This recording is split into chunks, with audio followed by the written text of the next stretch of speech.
ইবাদত যদি করতে হয় পরিপূর্ণ করতে হবে কার?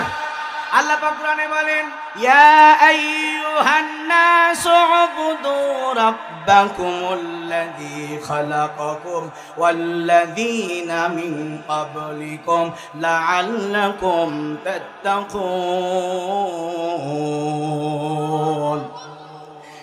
আমরা আল্লাহ পাক কোরআনে বলেন, হে দুনিয়ার মানুষ, কোন হাতের তৈরি মূর্তির ইবাদত করা যাবে? আরো ধরে কান, খালি মূর্তি কি বানানো যাবে? আরো ধরে বলেন, মূর্তি বানানো যাবে না, ইবাদত করা দূরের কথা।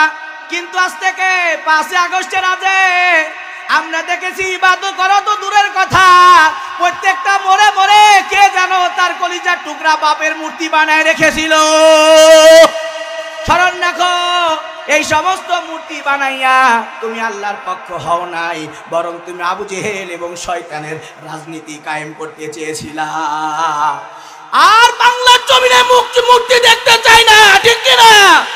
কেউ যদি এই বাংলার জমিনে আর কেউ মূর্তি বানাতে চায়, মূর্তিগুলো ভেঙে দাও, চড়িয়ে দাও। বাংলার জমিন কোনো মূর্তির তলে থাকবে না, আল্লাহর পক্ষে থাকবে। কে কি রাজি আছো? হাত তুলে আল্লাহকে দেখায় দাও।